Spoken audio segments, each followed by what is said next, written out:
I guess good morning for some people, good afternoon for some people, good evening. I'm in Beijing, so it's evening my time. And for those in Washington, it's morning your time. But welcome everybody to the Center for Global Development. My name is Gyude Moore. I'm a senior policy fellow here at CGD, and it's my pleasure to welcome you here with our partners from the AfCFTA and UNDP for this conversation, this first working group about a common market in Africa. As part of my welcome notes, I just wanted to just make a few comments about why a conversation like this is necessary at this moment. In the spring, I'm in Chicago. I teach at the University of Chicago. And I was just looking at Chicago's numbers. When you take the city of Chicago by itself, it's about 2 million people. But when you take the entire Chicago metro area, it is about 9 million. That's all of the small and big towns close to Chicago. The GDP of the Chicago metro area is 630 billion.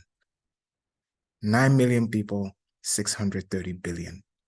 South Africa recently, briefly, according to the IMF, surpassed Nigeria and Egypt to become Africa's largest economy. The GDP of South Africa is 400 billion. Chicago metro area with its 9 million people is 230 billion larger than Africa's largest economy. I also visit Phoenix a lot. Phoenix, the population of Phoenix is about 1 million, if that. The Phoenix metro area, 5 million people. The GDP is 230 billion, more than half of Africa's largest economy. The reason is not to unfairly compare these things, is to understand that even the largest economies in Africa are really small. And the continent's ability to be able to prosper must necessarily occur in a collective. With financing drying up now, even here in China, the Belt and Road Initiative is going to be small and beautiful. We think that means that the size of financing available isn't going to be what it used to be from, I say, 2013 or 2014, which means for small economies in Africa, ticket size is going to matter. So as we try to move forward on our continent and build wealth in Africa, it is almost impossible to imagine how we do that without doing it in a collective. I hope our conversation here today and over these working group meetings will get us to that point so that the question we ask, is it time to talk for a common market in Africa? Hopefully it will be a rhetorical one. But on behalf of the Center for Global Development, again, I want to thank you, me and my co-host, Francis Mangeni, and the AfCFTA and UNDP. We hope we'll have a very productive conversation. Thank you.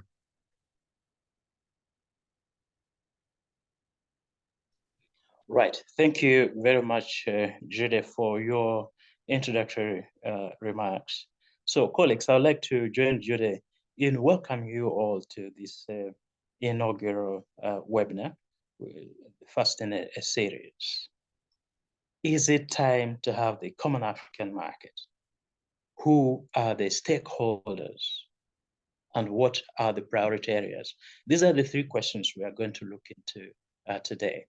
And we've got Alan, who is an emeritus professor at the Nelson Mandela School of Public Governance, which is in the University of the Western Cape, and Dr. Imogen, who is the Secretary General of the African Organization for Standardization, sometimes called the Africa Regional Standards Organization, but I think it's the African Organization for Standardization, to help us look at these questions. And of course, we very much look forward to your active participation. All of you, the participants, you can use the chat box, you can use the Q&A. Now, let me just make some remarks. First of all, it's important to note that we have got the African Continental Free Trade Area in place. It started off just a few years ago. The agreement was signed in 2021, in March of that year. And since then, it has grown by leaps and bounds. Ratifications are at 47 now. Signatures, we've got 54, all of the African countries, all the 55 of them, except the state of Eritrea. Trading officially started on the 1st of January 2021. And we actually demonstrated in October last year, 2022, that the AfCFTA actually works. It's possible to move consignments from country A to country B across the continent using AfCFTA procedures. So actually, the AfCFTA is open for business. And we have got a secretariat, a vibrant secretariat, which is in place, located in Accra, in Ghana, currently with 222 members of staff, having started off with just 2 in April 2020, in the midst of the COVID pandemic. That's the Secretary General, His Excellency Wamkele Mene, and his Special Assistant, Paul Okech. So we have grown from 2 to 222 now. And the institutions of the AfCFTA, the Council of Ministers, the committees on trading goods, trading services, dispute settlement, have been activated, and they actually meet routinely from time to time. So we've got a bona fide institution which is in place. Now, putting that in the broader context of the African continental integration milestones, this year, 2023, according to the Abuja Treaty, we are supposed to establish the Common African Market and then consolidate it over the next 5 years up to 2028. Now, looking at the AfCFTA, which provides for free movement of goods, free movement of services, free movement of persons through the services protocol, and free movement of investment or capital through the investment protocol, an argument can be made that actually the AfCFTA positions us, to begin work on the Common African Market. But of course, we've got all our colleagues who are going to help us look into these questions more deeply, and also in subsequent webinars as well. And also looking at the need for African agency across the world, the AfCFTA, by covering this broad spectrum of areas, positions Africa to speak with one voice, because there's a platform from which to develop common priorities, common positions to articulate on the global scene. So the AfCFTA seems to come in handy and actually to have prepared us for the next step of moving into the Common African Market. So at this juncture, now let me call upon Professor Alan Harsh to make his presentation, looking at these 3 questions, but also looking at the free movement of people on the continent, which is his area of interest and specialization. He has done a lot of work in that area, and he's renowned internationally for the work he has been doing in this area. So over to you, Professor Alan Harsh. Thank you very much, Francis.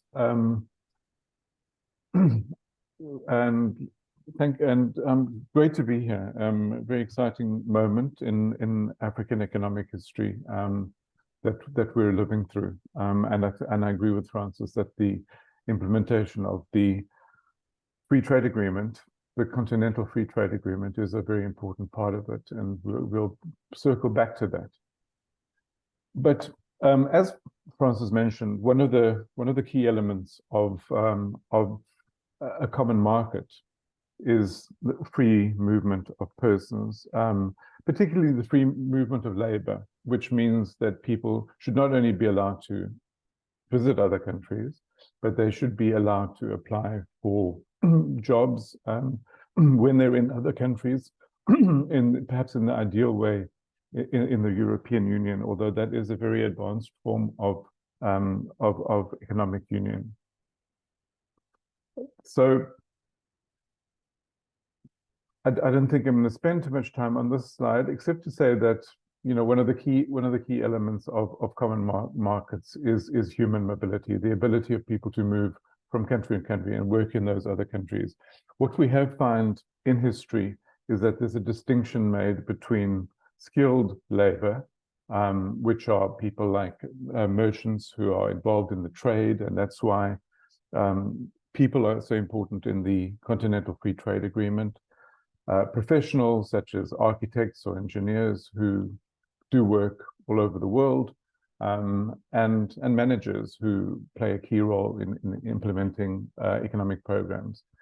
And often the mobility of skilled labor is introduced at a relatively early stage of integration. It's seen as the priority And for reasons that I won't go into unless it comes up in a conversation, the whole question of less skilled or low skilled labor is much more complex, usually covered or often covered by bilateral labor agreements.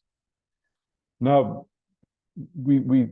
traditionally economists were taught to believe there's a kind of a ladder of economic integration, starting with free trade and moving up to some sort of a customs union or economic union. But what we tend to find in history and globally is that there are hybrid arrangements where free labor may be introduced at a point before in other aspects of a common market are introduced. And from country to country, from region to region, the path has been slightly different, and we'll get back to that too.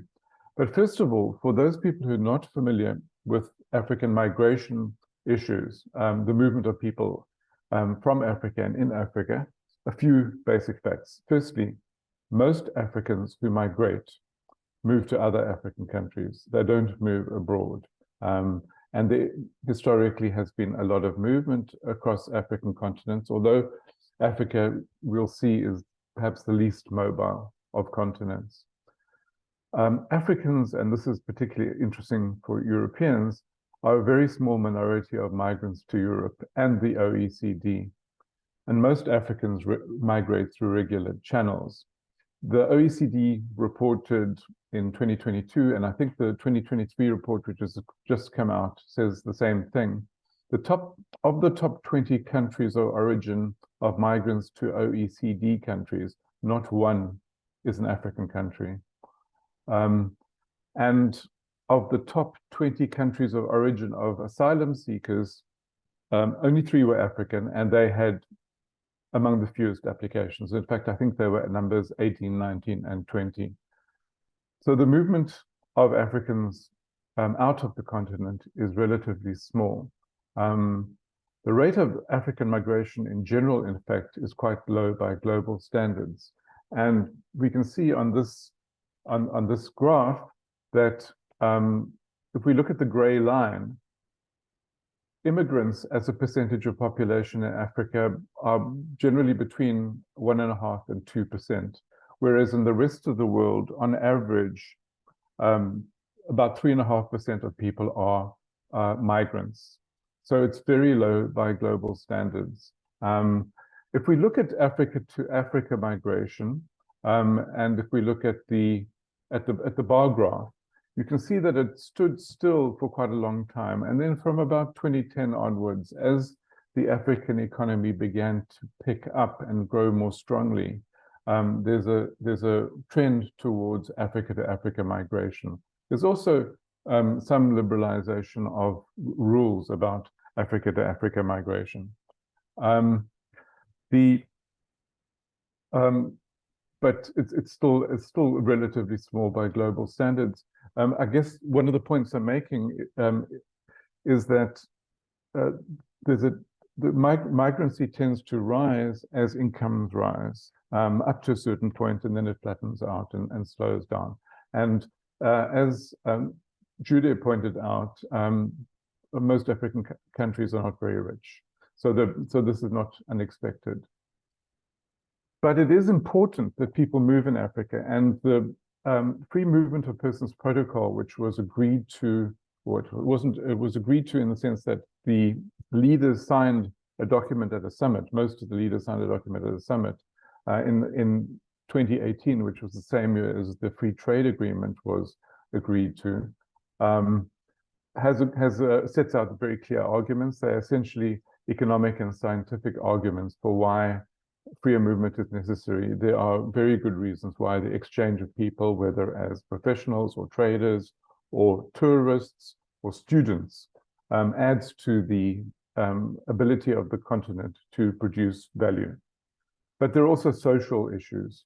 There are social bonds across borders. Many of those borders were established, in fact, virtually all the African borders were established in the colonial period in the late 19th century, and lines were drawn between communities, and those borders remain in the same position, and the communities remain on both sides of those borders. And beyond that, it's also important for Africans to be able to cross African borders to build understanding, cultural understanding, to basically ensure peace and security in Africa. It's a very important part of that. And that was clearly one of the motivations for the European Union to establish peace and security. And that should be a part of our movement as well in Africa. The current state of play in Africa is that there are several effective free trade areas in the regional economic communities. There's ECOWAS in West Africa, SADC in Southern Africa, the East African Community, and COMESA, which covers several of those other communities. Most of the free trade areas have largely visa-free travel within them. Some have bilateral and multilateral visa-free agreements beyond those regional economic communities. And you see them being signed every day, in fact, at the moment, which is very exciting in Africa. Some regional economic communities or subsets of those communities have passport-less cross-border travel within them. And I could give some examples, but won't.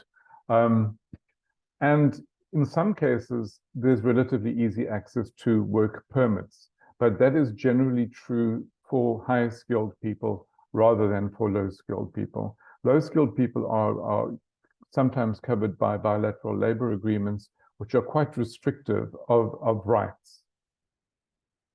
The African Union continent-wide protocol has been poorly supported. So unlike the free trade agreement, which now has, I think Francis said, 47 ratifications, only 4 countries have ratified the Free Movement of Persons Protocol.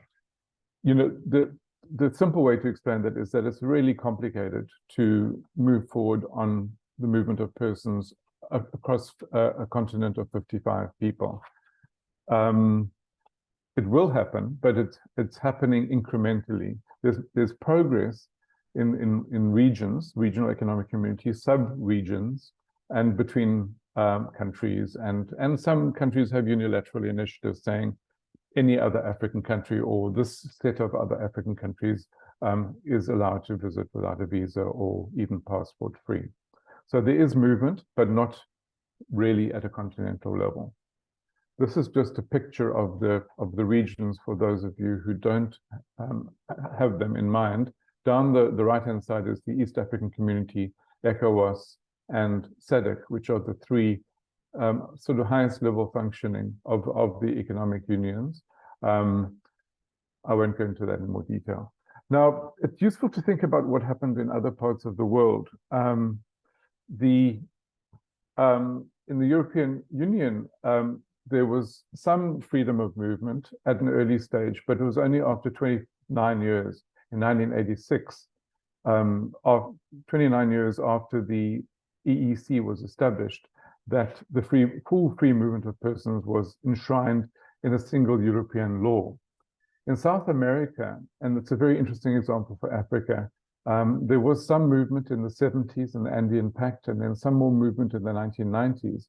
But things happened quite rapidly in the current millennium with the Mercosur Residence Agreement, which regularizes irregular migration, where there are high levels of coordination on documentation to enter and leave states and to for passport systems and so on.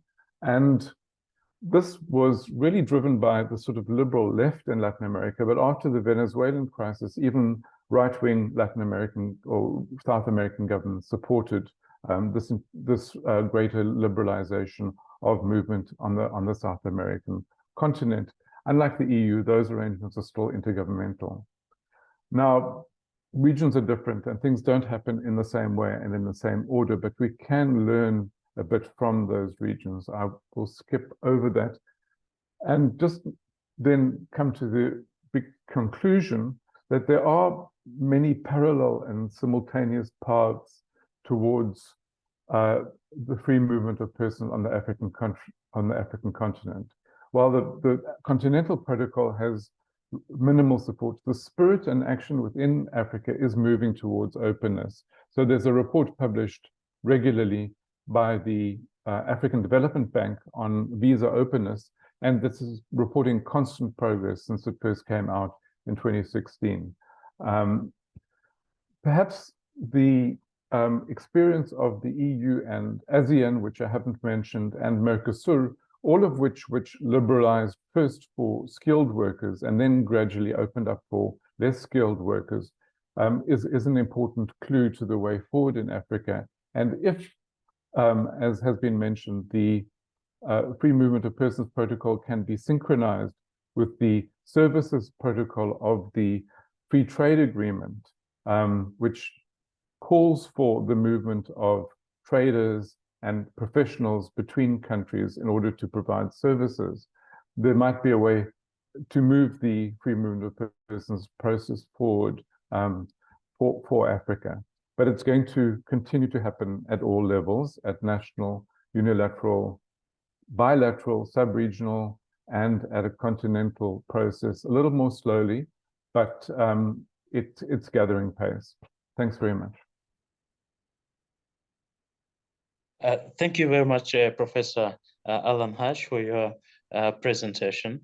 You have raised very important points, and you ended on that note that the protocol on trading services of the African Continental Free Trade Area can complement the protocol on free movement, on which progress is incremental but slow.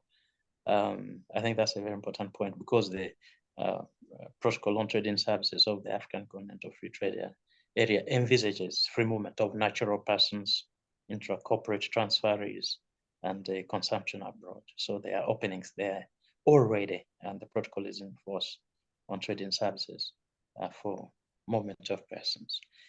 Now we have Dr. Mangeni Sengimana, who is the Secretary General, as I said, of the African Organization for Standardization. So it's now my pleasure to invite my good friend Mangeni to share with us his views on the common African market. Over to you, Mangeni. Thank you, Francis. Yeah. I would like to, Prof. Alan talked about the free movement of people. I want to talk about the free movement of goods. First of all, also, which is the African Organization for Standardization, was put in place by African Union. That time was OAU in 1977. You recall those periods where political liberation, colonization, and our head of state actually understood that the issue of quality and the standards are very important. Then recently, we've now the AfCFTA that from 2018, the mandate has increased because we are in charge together with AfCFTA, which is electrotechnical, to develop the standard under the Africa Continental Free Trade Area. But we should, there are a few points that I want to put to the audience to understand that from the free trade area going to common market, we need to see what should be addressed under for the quality infrastructure. When we talk about the common market, when we talk about free trade, it's the countries want to assess the market, the whole continental market. And the only way, if you look at different data being acted, data, ITC data, the issue of non-tariff barrier is very key. Around 70% of rejections are due to non-conformity to the requirement of the exporter, the exporting country. It's very important, the importing country, rather exporting country. There are three key issues to be addressed. One is harmonization of standards. The second is harmonization of technical regulation. Then the other one, which is very important, is recognition of conformity assessment results, which goes to mutual recognition, meaning we need one standard that is agreed upon at the continental level. Then once it's tested, and given a certificate that it can be accepted by all the countries. But how this can be possible if you look at the status of the quality infrastructure at continental level? If you look at on a technical barrier for trade and the sanitary phytosanitary, it's like the traffic lights. When you are green, you are good. When you are red, you are bad. Yeah. We have only recently in 2023, the report published by the Pan-African Equality Infrastructure, only 6 member states have a developed quality infrastructure. Like South Africa, we have Kenya, Tanzania, Ethiopia, we have Egypt, we have Tunisia, that you can say they are really, really developed. Then when you look at the sanitary and the phytosanitary, there are even countries in white that you couldn't even get the data. Yeah, and when now you look at the AfCFTA, the 47 countries that you mentioned, Francis, 19 state party of the AfCFTA do not have a developed quality infrastructure. It's not because you sign an agreement and you just think that you're gonna trade to one another. And we have recent examples in East Africa where products were rejected due to aflatoxin. But the country complained, why I am in East Africa and you are rejecting my product. That is not the case, because you need to comply with safety issues. You need to comply with the market. And how do we go about now with this harmonization of standard? If we want the countries, what we can call, pardon me if I use small countries versus the bigger countries, the bigger economies, we need to address the issues of the priority sectors. We have conducted a study together with UNECA. We know the priority sectors for standardization, and the bigger priority sectors are on agro-processing. But I would like to bring your attention on the potential export basket, where we found out in the study there are more than 4,077 new products that can actually help the smaller countries to enter and benefit on the continental free trade area, or if it's happened, the common market. We need to understand this potential export basket and not neglect or continue the harmonization of standard, or put attention on the common products that we are trading with. And we need also, the most important, if we want to achieve that point one of harmonization of standard, to participate in standardization work. If you look at on the left side, because I also have the African harmonization model, where when international standards do exist, we don't reinvent the wheel, but we also have the unique product for Africa.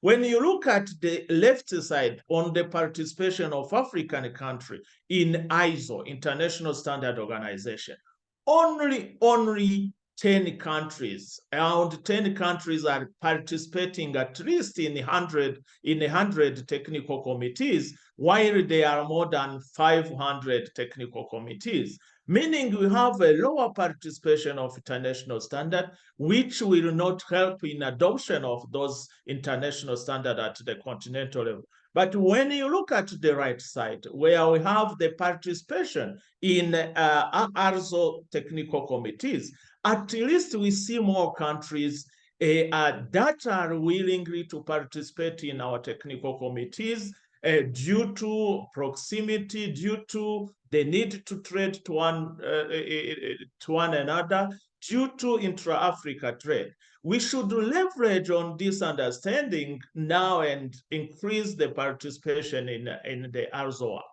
The second point that I talked about was technical regulation.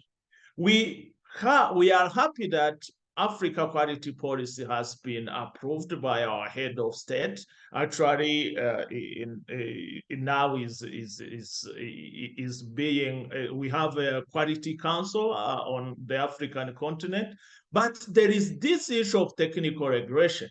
We need to develop the Africa Continental technical regulation framework that will guide the development of technical regulation. Otherwise, we will be having different technical regulation and the products will not be accepted from one country to another.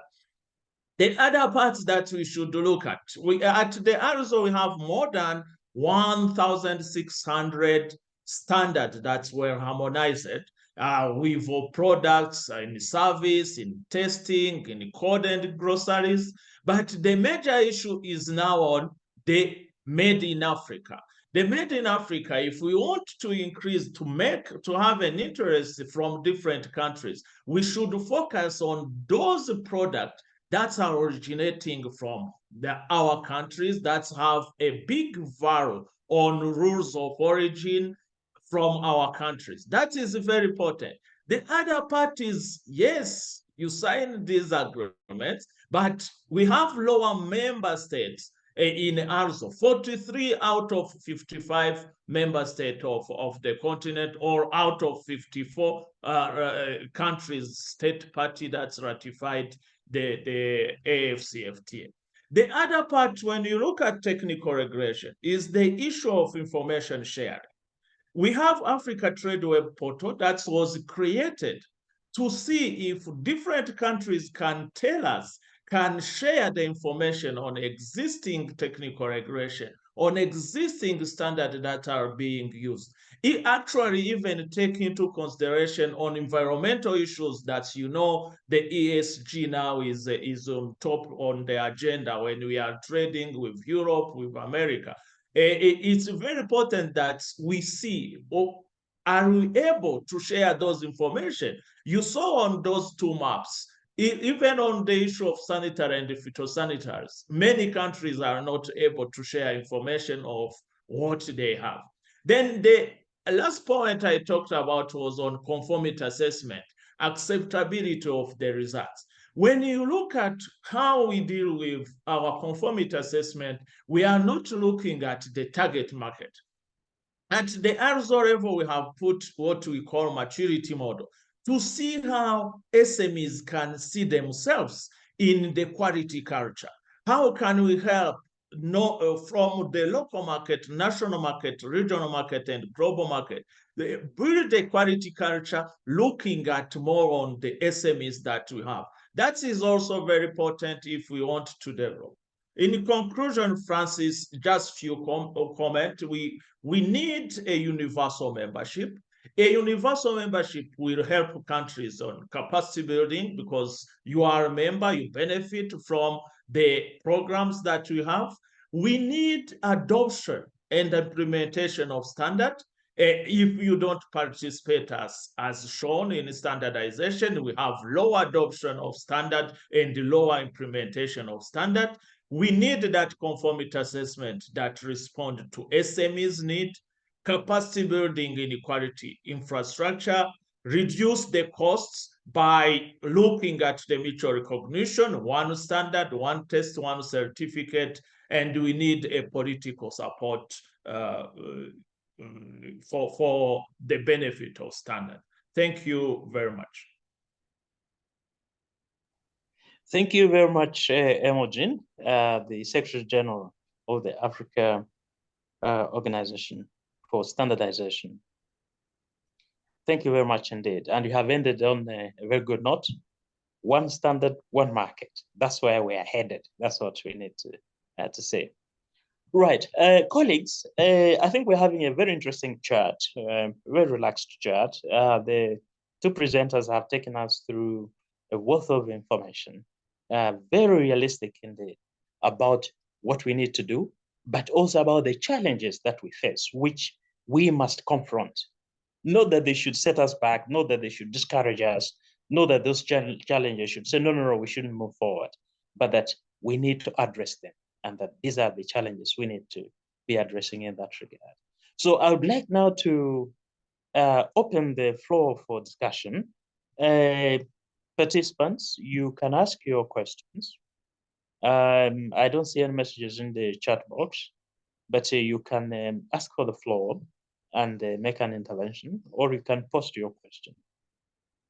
Now, while you do so, once I see a hand, I'll give you the floor.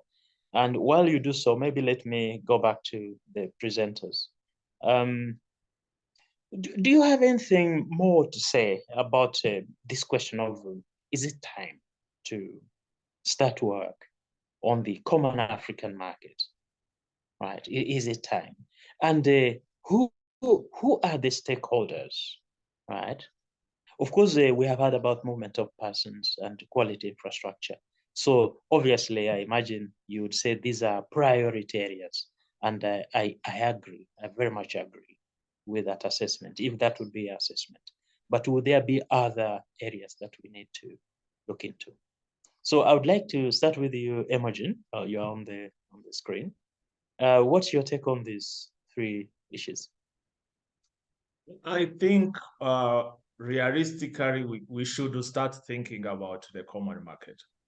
Why I'm saying this is that we shouldn't be again negotiating under pressure. We need to start now. If you look at the level we are, the work we have been doing for now more than 10 years, at least on the quality infrastructure issue, when I discuss with the SMEs, the stakeholders that you are talking about, I see the private sector. The private sector is the one that is benefiting. We need to start now, discuss about it and involve them.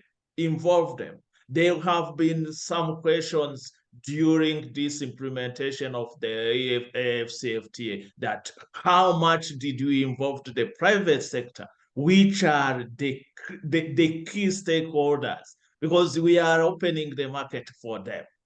It's very important. The other part is the value chains. Are we identifying the benefits from different countries? And we sell the idea. It's not, when you see what I have shown you on those maps, we sign an agreement. You have in the agreement different organizations that you should participate in, actually influence their work, but you still not a member. It's something that's probably the cause of not being a member is that we did not engage on those issues from the beginning. We need to do that now. I think we should start this discussion. Thank you. If I may say a couple of words, I think Francis pointed out that treaty, which was signed in Abuja in 1991 and came into force in 1994, 23 years ago. Sorry.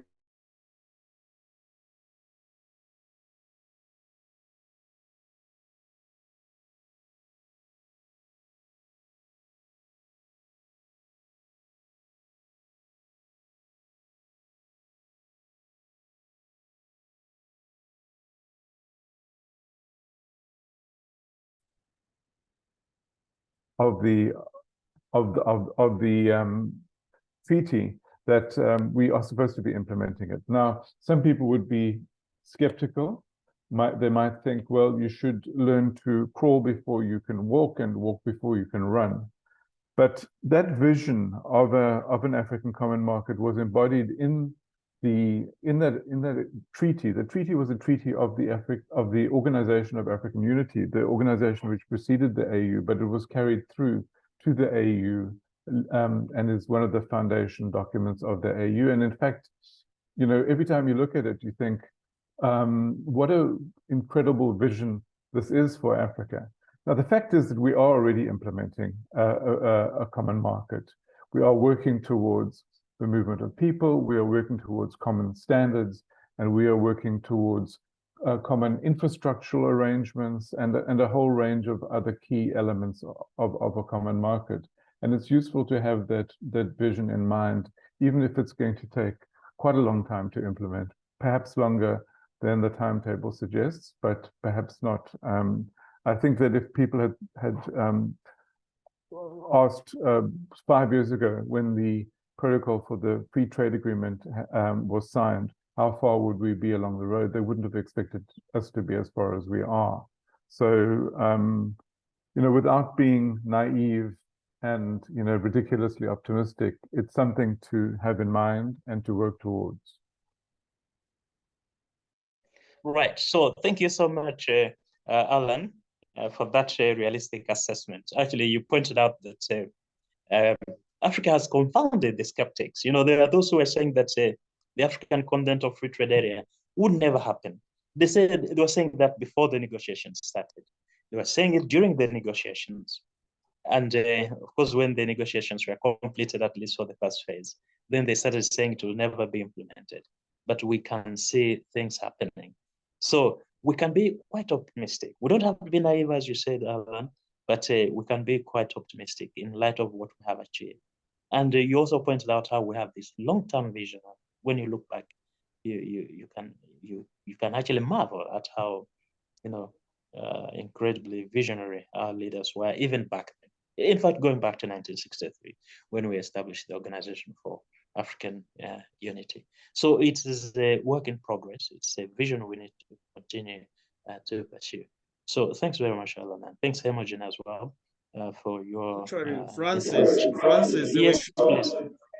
We should not yes, even, go on. we should not forget the initiative on payment system like PAPs Right. that are also going on financial issues. Yeah. Exactly. Yeah, even that is amazing, isn't it?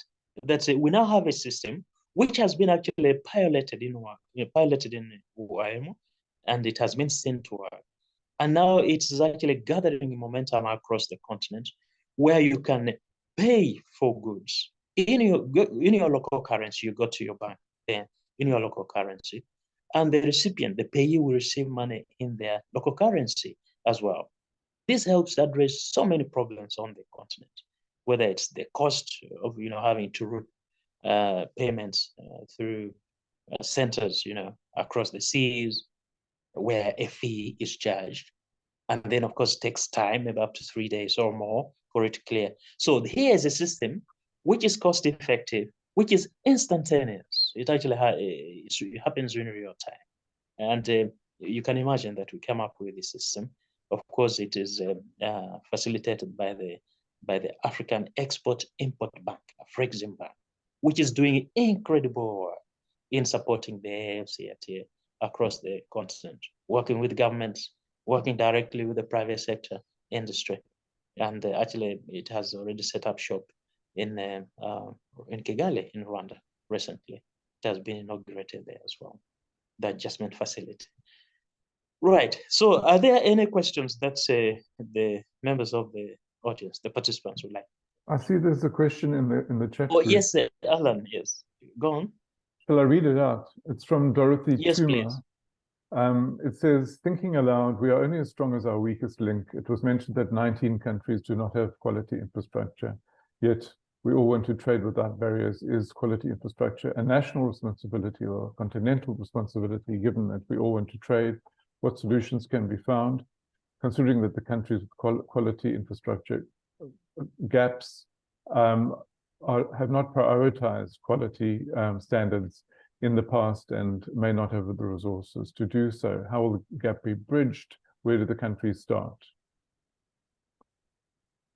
From Dorothy Tuma. Thank you so much. Thank you, Ellen, for reading that out. I think that question is for Imogen. Imogen, over to you, please. Yes. Yeah, Tuma is very right. That's actually what I said. Quality infrastructure has not been given a priority in many countries. And it's very important. The approach that we should have, that's I advise, When we talk about the Standard Bureau, people think about, oh, they are coming to close my shop. They are coming to close my industry. We should start mobilizing people on quality culture fast. Yeah, if you want to start an industry, let's say agro-processing, let's start with good manufacturing practices. Let's not produce and afterward, it's when someone is coming to check the quality of your product and you have invested, you have put in money. But if we start from the beginning, a utilization of the tools that exist, we will be helping our industries. That is the benefit of standards. There are some studies that have been done by ISO, International Standard Organization, showing that there is money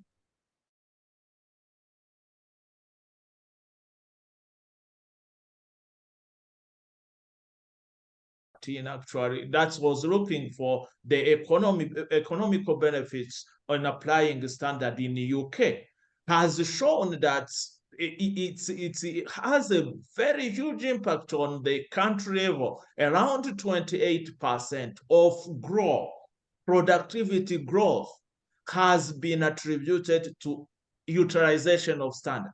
If you only take a small percentage to help to build the capacity of your quality infrastructure, I think if we give that message on political leaders, those who decide on our budget, the member of parliament, they would understand that investing in quality infrastructure, it's not losing money. Actually, it's bringing money to the country, is also bringing the quality culture to the people. Thank you. Thank you very much, Imogen, emphasizing the importance of quality culture and also showing actually the actual benefits of using quality infrastructure, making sure your products meet the required standards and regulations. So that's extremely important. I also have a personal take on this. Sometimes what we don't think about seriously is that you and I also consume these products, these foodstuffs, right? Yeah. So we have a vested interest at the individual level to have products of good quality, which have made the standards. This is not a theoretical thing. We have in the recent past, going back, you can go back. We have been hit from time to time with diseases which emanate from the products that we consume. So we have always to be vigilant and to support this idea that we need our products to meet the required standards. So this is for foodstuffs. It could be for us as people. It could be for our animals as well. Yeah. But even from the technical angle, in order to promote trade, you need the compatibility and shall I say gadgets between the products. But again, looking at it as consumers, when you go to buy a product, you want it to be compatible with what you have in your house, whether it is sockets, whether it's fridges, whatever it is. Yeah. So this is a real life matter. I shouldn't say life and death. It's a real life matter which affects us in our day-to-day living. So I really support you, Imogen, that we need this culture. We need it to come down to the grassroots. We need to embrace it as individuals, as companies, as producers, across the board for the benefits that they confer, but also for the sake of our own survival as individuals. Good. So there seems to be another question in the chat. Is there? I think Dorothy. Someone is greeting us, introducing himself. Dorothy, did you have a comment? Say that again, Kia. I think this is Dorothy. Do I have the floor? Yeah, you have the floor. Yes, you have the floor, Dorothy. Yes. Thanks, thanks everyone. A very interesting conversation, and thank you for the response, Dr. Imogen. I think sort of part of the question I'm trying to ask is does the Secretariat play a role? Can the Secretariat play a role in raising which awareness? Dorothy, The AfCFTA, AfCFTA, Francis, play a role in raising the awareness, because all the things that we've said here, we all know, and even the decision makers know, who are deciding where budgets are going. But the fact that it's remaining a gap means that something isn't clicking. It's still not being prioritized.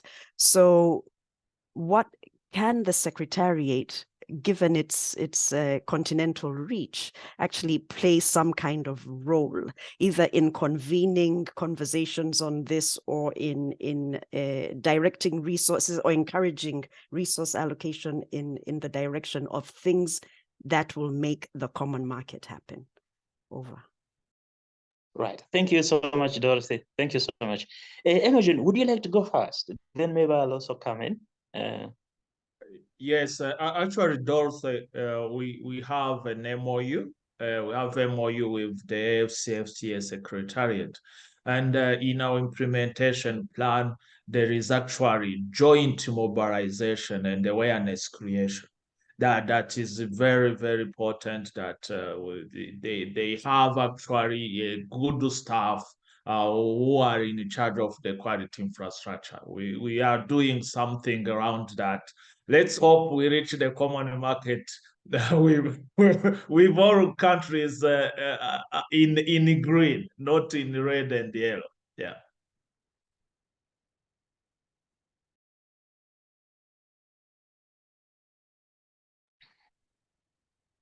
Right. Yes. Thank you very much, Imogen.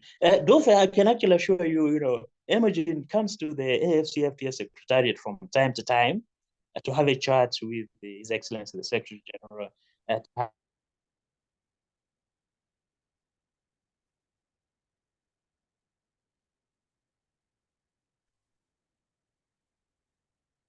for a very long time. And I was also colleagues who have been working in this area of standards for quite a long time. Right. So we can assure you that the Secretariat, the AfCFTA Secretariat, and the standards organizations in particular are also work very closely together. We actually even have the legal underpinning in that the annex on the actually annexes on standards, both the Central and phytosanitary standards, and then technical barriers to trade or technical regulations, are part of the architecture of the AfCFTA legal regime, or corpus of rules, or corpus of law, right? So there's that legal underpinning. We even have committees, right? We have committees which deal with standards as the AfCFTA, where government officials sit, but also standards organizations also are represented, and various partners. So we sit together and we discuss matters of resource allocation, of course, resource mobilization as well. We have got work programs. We have got to mobilize, standards bodies to pull in the same direction, and of course, to educate the private sector. So we can give you assurance that something is happening. But also we appeal, of course, to people like yourselves who are very keen in this area to also continue what Imogen calls the quality culture throughout the continent. We are all in this together at individual level, at company level, at the government level, private sector level. Right. Good. So, Kia, should we be closing now? It looks like Oswald, did you have a comment? Right. Okay. Go ahead. Good afternoon, Dr. Mangeni. Good afternoon, dear colleagues. Good afternoon. Good to see you. Where have you been? I am around, sir. I'm around. Let me thank you for putting this very interesting session together. And let me thank our key presenters for the excellent presentations and information that they've just shared with us. I wish we had more time, but it's okay. I wanted to make a quick comment in relation to the quality infrastructure debate that's going on. Thank you very much, Dr. Mangeni, for putting out there most of what we know. But I just wanted to maybe make a couple of quick remarks to allay Dorothy's fears. I think in the presentation that the Secretary General made, yes, he did say that not everybody is up to like 100% equipped to cover their national quality infrastructure needs.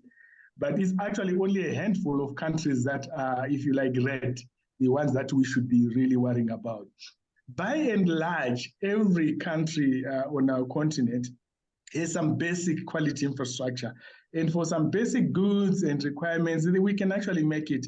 You will not go to anywhere in Africa now where, for example, the bottles of water that we drink are not certified by the national standards body, okay? And then some other small, goods like that, we can handle those by and large. But of course, we know that with the AfCFTA, there's going to be an explosion, if you like, in trade. And some of the things that we need to really be thinking about loudly, and again, the Secretary General hinted at this, is to optimize on what we have. The 6 countries he mentioned as having, very well advanced quality infrastructure, interestingly, are actually quite well geographically placed. For example, Ethiopia now has got an excellent quality infrastructure set up. And there's no reason why they shouldn't collaborate with some of the struggling countries around the Northeastern G region and allow them to use some of their facilities. I think that's the other thing that from an AfCFTA Secretariat, possibly even an African Union point of view, we should look at how we can engage or make our people engage and assist each other. There's no way a single country will have all the quality infrastructure requirements that they need. Because, for example, if all you are trading is 1 ton of paprika per year, you don't need to set up $1 million testing facility for that. If a country next door already has that kind of setup, you can send your samples there.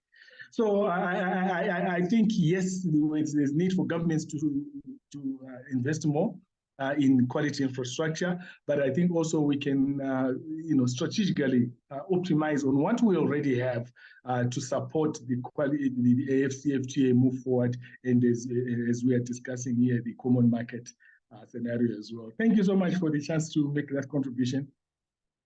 Yeah, thank you so much, Oswald. That's really helpful. It's extremely helpful, and I'm sure our sister Dorothy will agree.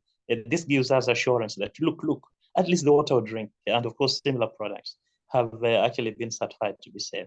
So this is very good. And you have made this very important point that we can actually share our quality infrastructure, the laboratories that we have, the testing facilities that we have. We can actually share them through being networked, maybe in a web-based way. Online. Mutual recognition agreements between the exactly. Yeah. So exactly. So this would actually help us to move in the same direction. Actually, Francis, there is also initiative. We work together with Afreximbank on Africa Quality Assurance Centers. One has been already launched in Nigeria. And there is a study going on guiding on this, where to put which value chain that we should focus on Africa Quality Assurance Centers, and is being completed. I think those centers also will help as reference laboratories and giving the services to different countries, not only one country. Yeah. Right, exactly. Good. So now what remains for me? Yes, Gyude has a question next. Gyude, you're next, please. Thank you. I just wanted some comments in response to, at exactly the moment when we're thinking about a common market and a multilateral approach to trade, we see some of our major partners pursuing bilateral routes. But also there's this, I mean, when you think about for the last 20 years, the centerpiece of Africa's trade and commercial relationship with the US has been AGOA, and we're thinking about, reauthorizing AGOA. I just want to comment on how does that fit in our common market, or how, especially, it's not just with the United States, but also with other big partners.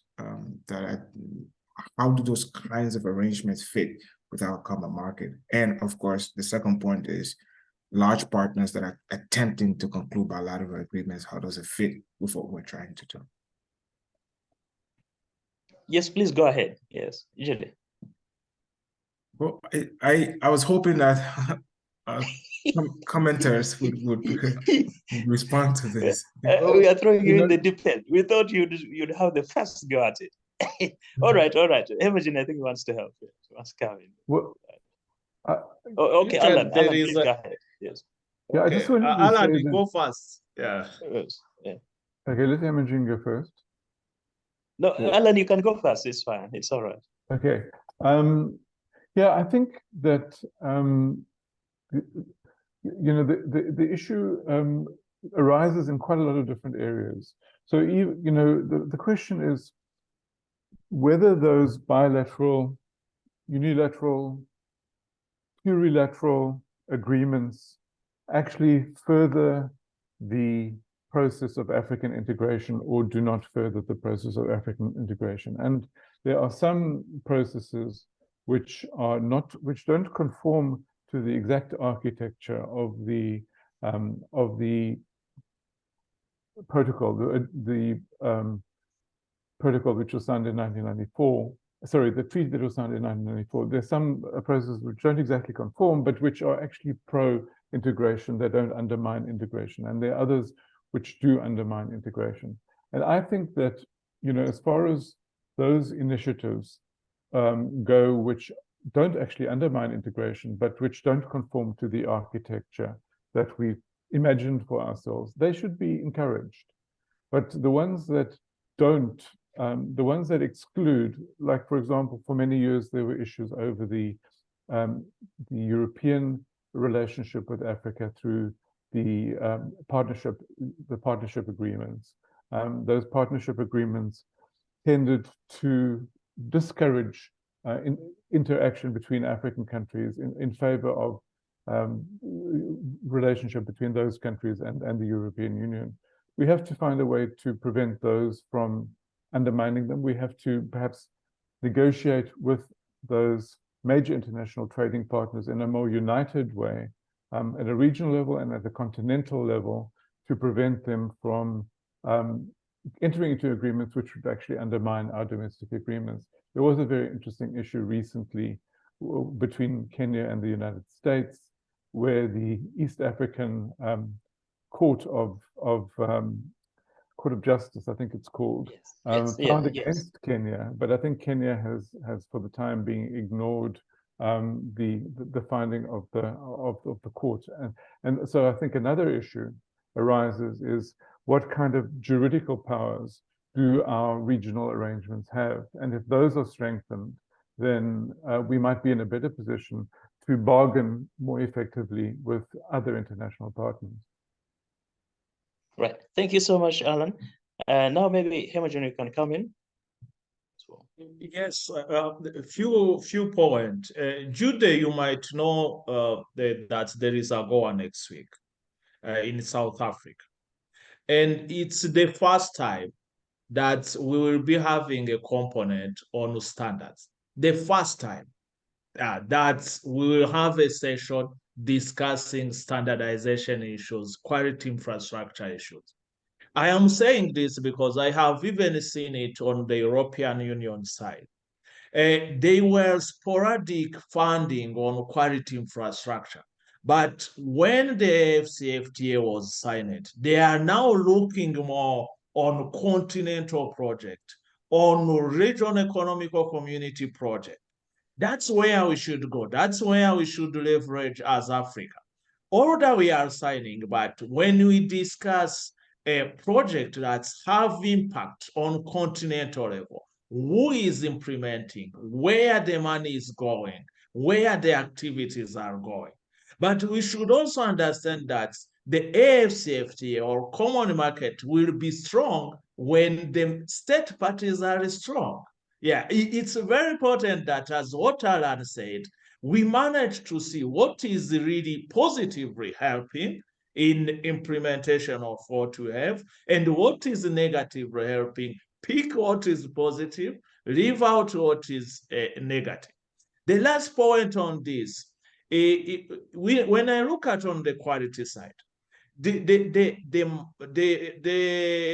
funding that you have been receiving, or we're looking at commodity side, you are helping farmers to send you tomatoes, not tomato paste.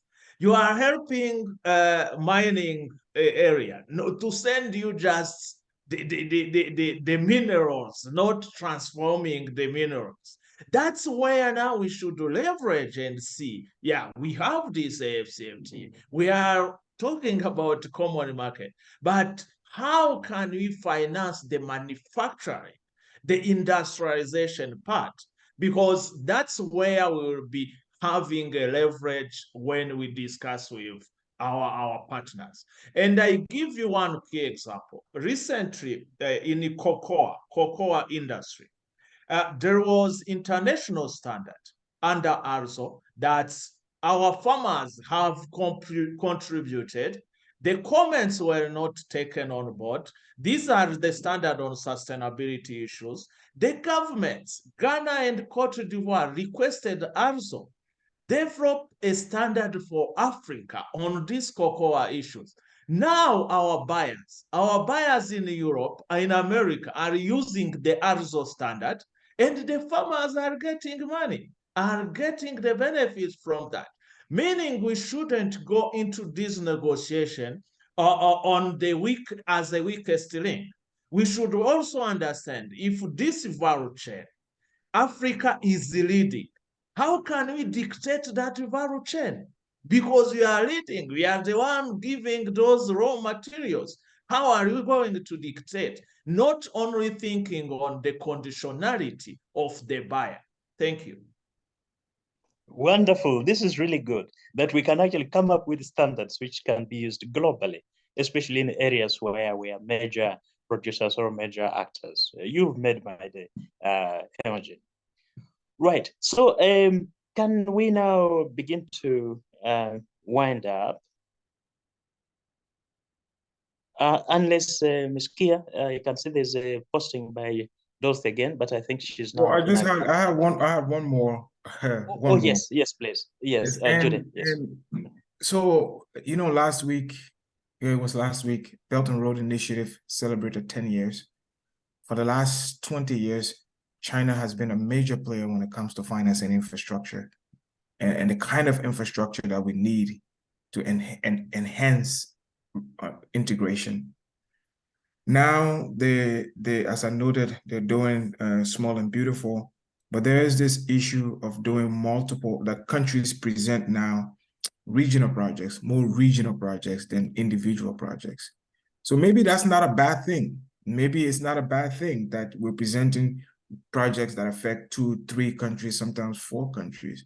So I was wondering, as we think about further integration of the continent, what role do regional projects, especially infrastructure projects, play? And should that be like a central part going forward? Again, I'll invite reactions and reflections to that first, because to ensure that projects make sense, they're now going to focus on ticket size. And ticket size, maybe multiple countries aggregating projects actually will get to the ticket size that makes sense. So I just comments and reaction and reflection to this trend toward regional infrastructure as a component of integrating the market. Can I respond on that briefly? You know, it's a very exciting trend. You know, in the past, the main financiers, the development banks in particular, were very reluctant to support regional projects because the costs, the startup costs are incredibly high. You have to get a whole series of governments on board and in agreement around a complex set of issues. And that means that the transactions costs and the way that the development bank works, I mean, generally the development bank works, you are measured on the kind of performance that you have in terms of output, right? How much money have you put out and how much has it cost you?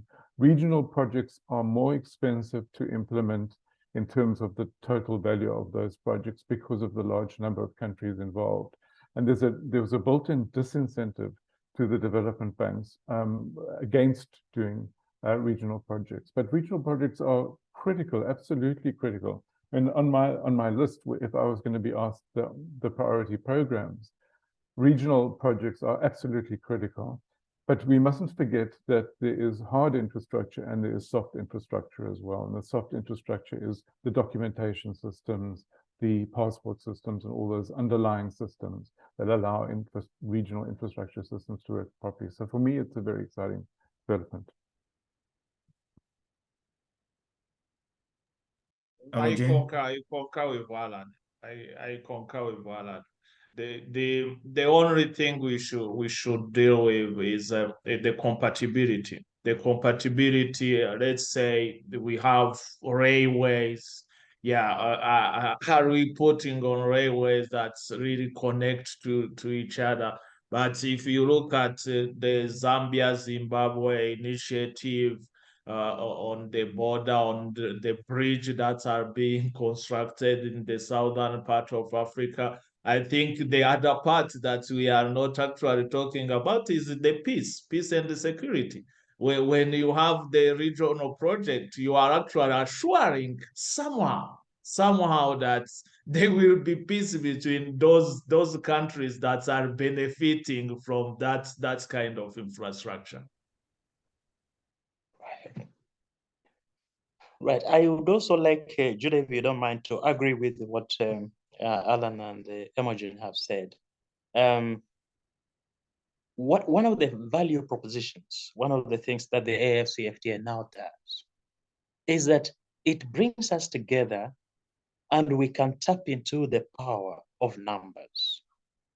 That acting together as a bloc, whether it's within the UN or in relations with our partners, the US under the AGOA framework, or the EU, or China for that matter, that acting together, we have a basis for talking from a point of strength with one voice. I think we are stronger together.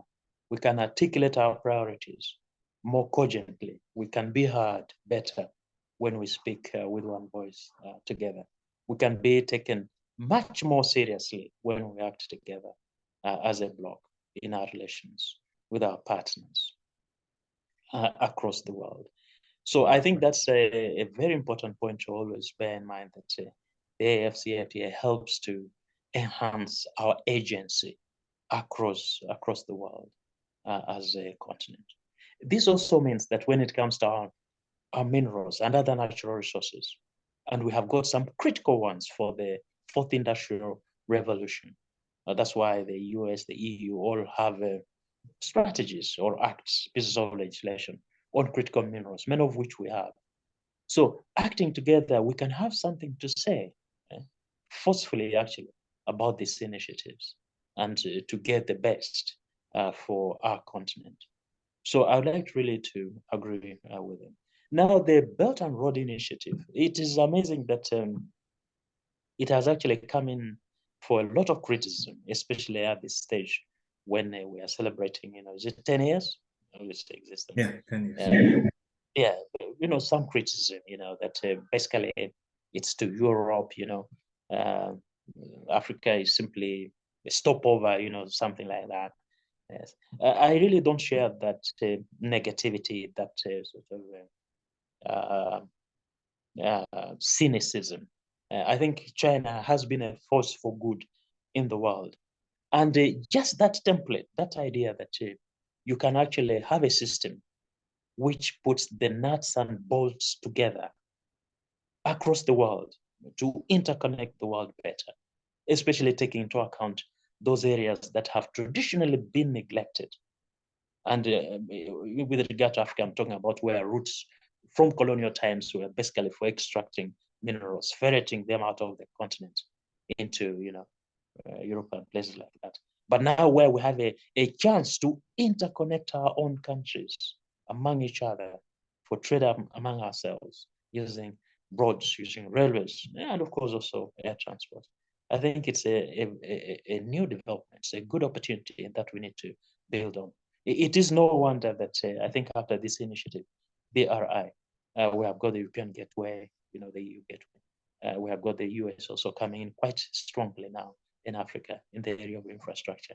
I think these are all initiatives to be welcomed. But as Alan said, all these initiatives should help to integrate Africa rather than dismantling us. So bilateralism by default should be a wrong strategy, actually, by default.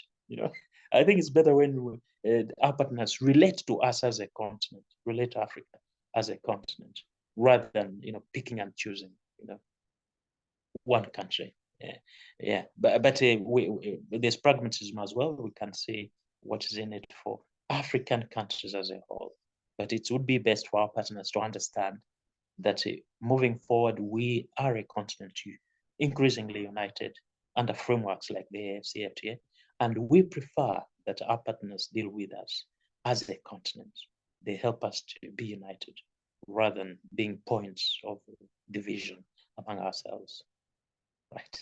That's my take on it, Gyude. And we're almost reaching time, so I just have one more question. Returning to Alan's initial presentation on human mobility, I'm interested to understand. So, Alan, you said that only 4 countries have ratified the free movement of people. And could you just explain more why that is? Yeah, I'd be happy to try. I think that there are a number of factors. I think the way that it was presented to governments was a little bit different from the free trade agreement, in the sense that when 15 countries had ratified it, it would come into force for those 15 countries, not for countries which hadn't ratified it, but still. And then it had a very ambitious timetable in terms of implementation, which wasn't part of the protocol, but it was a roadmap which was attached to the protocol. But I think probably more important than that is that Africa is an enormous continent. It's 55 countries, and the land mass area is huge. The relationships between a country like, say, South Africa and a country like Chad, we have an embassy there, I think, last I heard. But the relationship is very minimal, and the understanding and the level of engagement between the people across the continent in those kind of distances is quite small. There may be companies that are engaged, but not very much, and certainly the governments are not very engaged. So it's much easier to come to an agreement with neighboring countries, for South Africa with Lesotho, Eswatini, Zimbabwe, Namibia, and so on, because there's a much higher level of understanding. There are languages in common. There are people who frequently cross the border. There's a higher level of understanding between governmental systems. So getting back to the question that was raised a little bit earlier about regional, the importance of regions in the process, I think that they are critically important, because I think that, as was understood at the beginning of the process of African unity, regions are an important building block to African integration. Now, that doesn't mean that there aren't agreements between countries at a significant distance from each other. So, as a South African, I was very pleased to see that there's a visa-free agreement that's just gone through with Ghana. At the beginning of the year, there was an agreement with Kenya. These are countries at a somewhat greater distance, but countries perhaps that we do have, something of quite a substantial relationship with. But I think that that's why I emphasize in my presentation that it's going to happen. at the unilateral level, at the bilateral level within Africa. So, for example, Namibia and Botswana have agreed to allow people to cross the border without passports because there are people who have family on both sides of the border. Similar arrangements in many parts of Africa. So those bilateral agreements or agreements beneath the regional level, then at the regional level, and then possibly that's going to lead to agreements between regions. So in East Africa, there seems to be an increasing closeness between the East African community and IGAD. Many of the countries of the East African community are also members of IGAD, and a number of the countries in IGAD which aren't members of the East African community want to join. And I think that that's the way that most of the integration at the level of the movement of people is going to happen. And then it will become continental. I think it's quite, at the same time, we at a continental level, we have to develop the kind of standards of identification, documentation, the systems for the exchange of information about citizens, about criminals, about terrorists, the potential security threats. All those sort of things have to happen at the continental level as well. And that will build the basis for a continental process. But it is something that will probably happen more quickly at a regional level. Right. Maybe I can also chip in here. Go ahead, Francis. Oh yeah, I just wanted to say that I have actually been discussing this with this issue with Alan and others about why the African Union Protocol on Free Movement has been lagging really behind like this.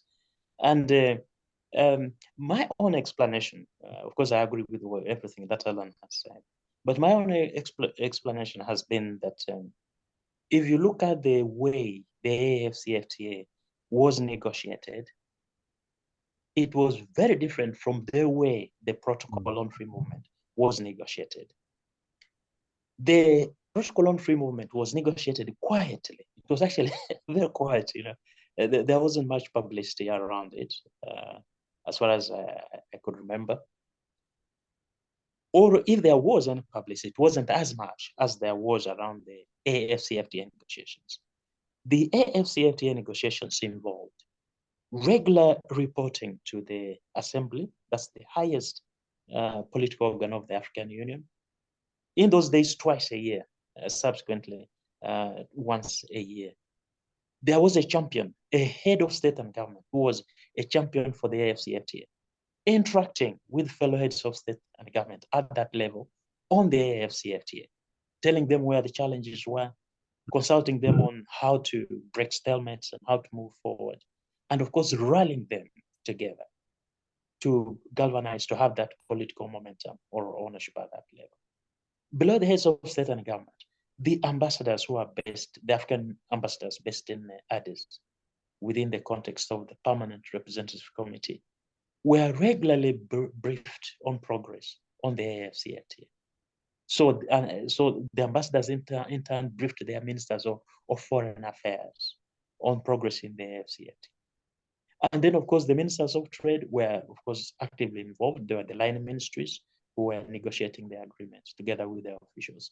So you can see, and there was a lot of publicity in the media really around the AfCFTA, including the signing ceremony itself in Kigali on the 21st of March, 2018. It was live streamed across the world. So actually, maybe that also encouraged, the number of signatures that we managed to get, even on that day, 44 of them in a single day.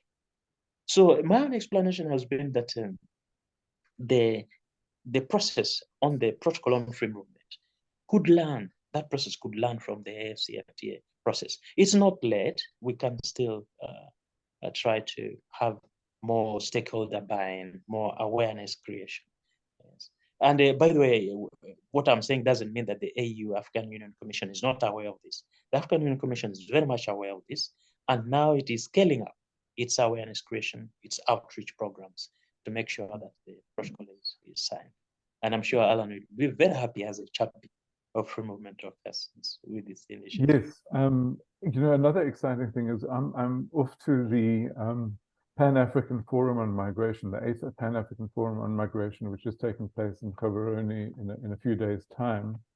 And the theme of it is actually, what are the points of intersection between the African Continental Free Trade Agreement and the Protocol for the Free Movement of Persons, and how can we find synergies between the two? And I think that that's a very positive step. I think there's a lot that the free movement process can learn from the trade process, but there's also a lot of the momentum of the trade process. Some of that can be actually used to move the free movement process forward as well. Mm. Well, thank you, Alan. Thank you, Francis. I would just add that to both points, that the issue of immigration and movement of people is one that is usually politically sensitive, and therefore might take some time. To Alan's point about distance between countries, maybe where we start is free movement of service, diplomatic, and official passports, and then slowly we can begin to expand to official ordinary passports. I know that the last act we did when I was in government was visa exchange waivers between Liberia and the Republic of South Africa for service, diplomatic, and official passports. Maybe that's how we do it slowly, and we'll be able to expand.